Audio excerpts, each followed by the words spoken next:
News alert, and massive vote recount underway in Florida. This as new lawsuits are flying and the rhetoric is ramping up in the Senate race between Rick Scott and Bill Nelson.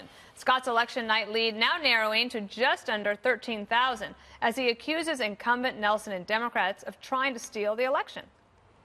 Bill Nelson is clearly a sore loser. He can't stand the fact that he's not going to be elected for, the first time in decades. And he won't. He's just here to steal this election. That's what he's done. His lawyer came down here and said, "I'm here to win the election. I'm not here to get a free and fair election, make sure votes are counted." No, he wants to win the election. That's his only purpose. We still don't understand how they went in these two counties and had a dramatic increase. Another 93,000 votes were cast, or somehow they came up with 93,000 votes after election night. We still don't know how they came up with that. So we're trying to figure out exactly what happened. I've asked the Florida Department of Law Enforcement to go in and do an investigation to find out what happened here. But we clearly know the judges have already said they clearly violated the law. Meanwhile, Nelson is now calling on Scott to recuse himself from the recount process. And one fact is that Rick Scott isn't interested in making sure every lawful vote is counted. And the second is that he's using his power as governor to try to undermine the voting process. And President Trump weighing in, tweeting that Florida's elections are, quote, massively infected after reports that provisional ballots were mixed up in Broward County. So here we go again. One big difference, Greg, between this recount and the one that everyone remembers from 2000 is that Bush and Gore were separated by just a few hundred votes. Right. This is at least 13,000 votes. And most people I talked to today said they expect that once the recounts are done, that Scott will be the winner. Yeah, I love the phrase massively infected. It's so medical, doctor. So, yes. But it tells you how bad government is that something that they do every 2 years, they act like it's a first time for them. This is basically an oil change and a tune-up for democracy, but they're like soap opera characters with amnesia. It's like, oh my God, we had no idea we had to do this. In the same two counties. In the same two counties. It's a typical bureaucratic incompetence that drives me nuts. And I know we blame Florida, but it actually is the counties, Broward County. I mean, it's like if Florida were the Brady Bunch, Broward County is Cousin Oliver. You know, it comes late and very irritating and basically ruins the whole show.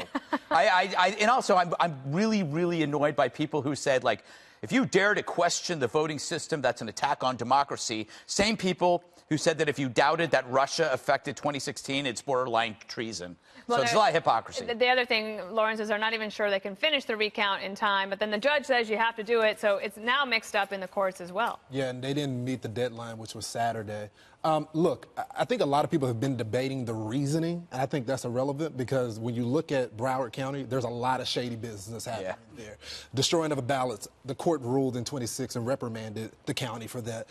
Counting unlawful votes, violating the Sun Law violation, and not meeting deadlines. I mean, all of those, whether it's because of you're supporting a Democratic candidate, you're not meeting the standard. And this just didn't start with the new leadership in 2003 when she took over. But her boss got fired for grave neglect, mismanagement, and incompetence. So this is a history in Broward County. The question is, why didn't Rick Scott fire her when he had control of this? Before this became about his race, this incompetence has been going on for a long time. I think this is how you got a Donald Trump in office, because if he was running this state, she would have been fired a long time ago. But Juan, help me remember, did he have power to fire her? I don't think so. I'm sorry, Juan. I think Rick Scott did say that he didn't have the power to do that. I don't think so. Right. Juan, your thoughts on this? Well, I mean, to me, it's like, is there any evidence of fraud? Has anything gone wrong? What if the court said? Well, the judge says no, there's no evidence. In fact, when you ask the Republicans on site, you know, what evidence do you have to say we should stop this recount? They say we don't have any, but we are suspicious. And what you hear from President Trump is, how come they never find any Republican votes? Well, in fact, they do find Republican votes, but you're dealing with Broward County, and I think it's pretty clear that Nelson, that's a stronghold for Senator Nelson. It's also true, just to pick up on what Lawrence was saying, I think I have numbers here that indicates like 4,600 efforts at recounts or reviews since between 2000 and 2016. And it's only 26 of those 4,000 who ever resulted in any change whatsoever in the outcome.